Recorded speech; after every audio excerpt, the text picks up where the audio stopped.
Hello everyone, welcome back to our channel. Income tax के section 194 में कुछ ऐसे सीनियर सिटीजन्स स्पेसिफाई किए गए हैं जिनको कि अपनी इनकम टैक्स रिटर्न फाइल करने की रिक्वायरमेंट नहीं है। आज के वीडियो में हम डिस्कस करेंगे वो कौन से सीनियर सिटीजन्स हैं जिन्हें ITR फाइल करने की रिक्वायरमेंट नहीं है, सेक्शन के अंदर कौन कौन सी कंडीशंस स्पेसिफाई की गई हैं जिनका फुलफिल होना ज़रूरी है अगर आप इस सेक्शन का बेनिफिट लेना चाहते हैं।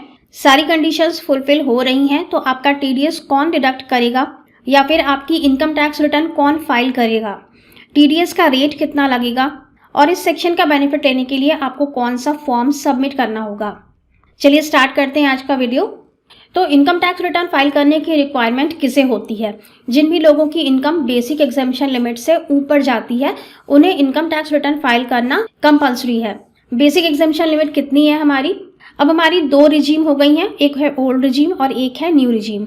अगर आप ओल्ड रिजीम में जाते हैं तो सीनियर सिटीजन्स जिनकी की एज 60 साल और 80 साल के बीच में है उनके लिए बेसिक एग्जेम्पशन लिमिट है 3 लाख रुपए की। यहाँ तक आपको ITR फाइल करने की ज़रूरत नहीं है। और सुपर सीनियर सिटीजन्स होते हैं जिनकी एज 80 ईयर्स एंड अबव है।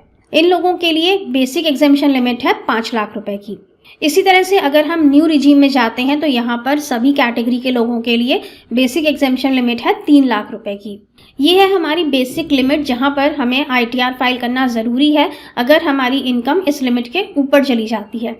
लेकिन इनकम टैक्स के सेक्शन 194P में कहा गया है कि आपके लिए रिटर्न फाइल करना ज़रूरी नहीं है भले ही आपकी इनकम इस लिमिट के ऊपर जा रही हो। तो कौन से लोग होंगे?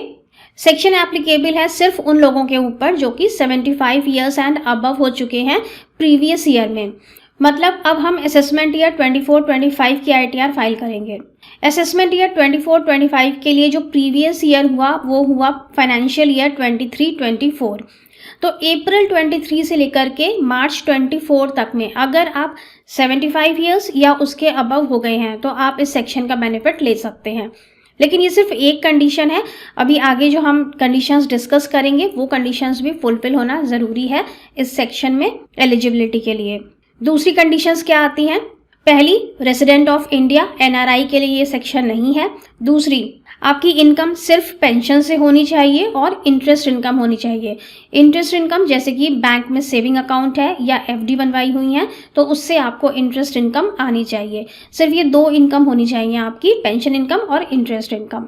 तीसरी कंडीशन है कि दोनों ही इनकम्स एक ही बैंक के अंदर आनी चाहिए और जो बैंक्स इनकम टैक्स ने स्पेसिफाइड किए हुए हैं उन्हीं बैंक्स के अंदर ये इनकम आनी चाहिए। जितने भी नेशनलाइज्ड बैंक्स हैं वो सब इस सेक्शन के अंदर कवर होते हैं।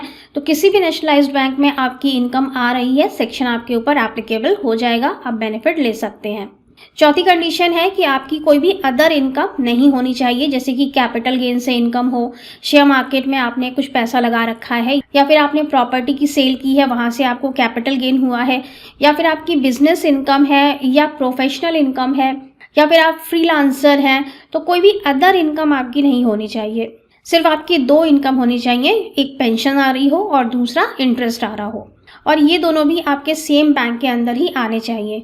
अगर किसी और बैंक से भी आपको इंटरेस्ट अर्न हो रहा है तो ये सेक्शन एप्लीकेबल नहीं होगा।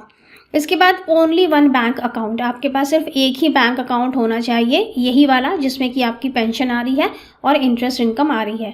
अगर कोई और भी आपका दूसरा भी बैंक अकाउंट है जिसमें कि आपकी अदर कोई इनकम आ रही है, रेंटल इनकम आ रही है या कोई इंटरेस्ट इनकम आ रही है तो ये सेक्शन एप्लीकेबल नहीं होगा।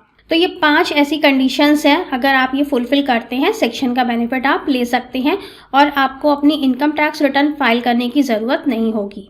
तो कौन करेगा ये इनकम टैक्स रिटर्न फाइल? आइए देखते हैं।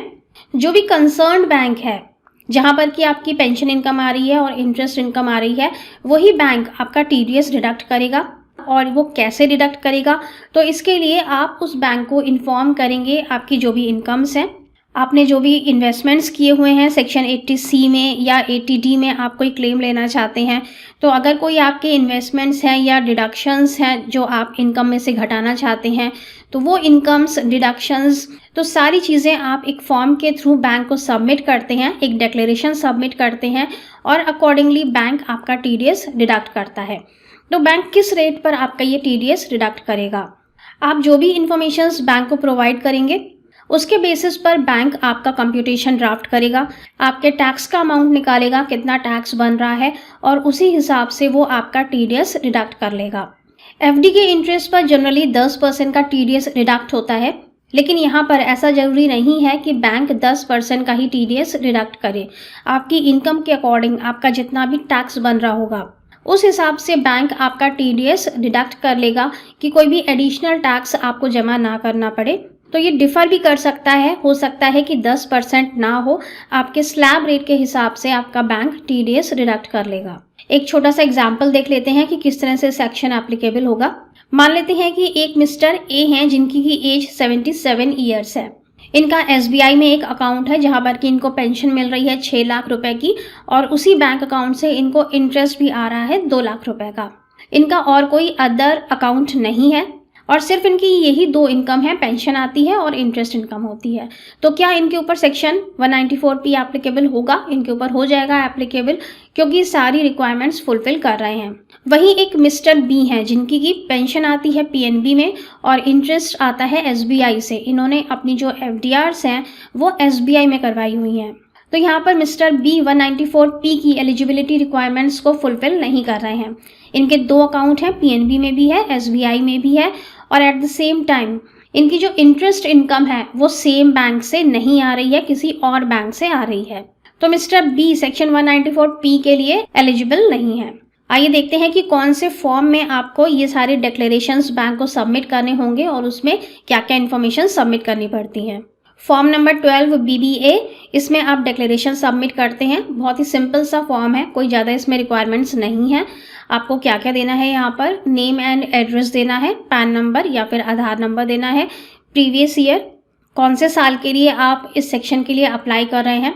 जैसे कि ये है असेसमेंट ईयर 24-25, तो इसके लिए प्रीवियस ईयर होगा 23-24। Date of birth, name of the specified bank, कौन से बैंक में आपकी इंटरेस्ट इनकम और पेंशन इनकम आ रही है, name of employer from which pension is drawn, आपकी पेंशन कहाँ से आती है, आपको यहाँ पर एम्प्लॉयर का नाम देना है और अपना पीपीओ नंबर देना है। नीचे है वेरिफिकेशन, जहाँ पर कि आप डिक्लेरेशन को वेरीफाई करेंगे, अपना नाम देंगे, फादर का नेम देंगे, डेट, प्लेस एंड सिग्नेचर। छोटा सा फॉर्म है, आपको ये फॉर्म भर के अपने बैंक में सबमिट करना है जहाँ पर भी आपकी पेंशन इनकम और इंटरेस्ट इनकम दोनों आ रही हैं। सो आई होप कि क्लियर हो गया होगा कि सेक्शन 194P का बेनिफिट कौन कौन लोग ले सकते हैं।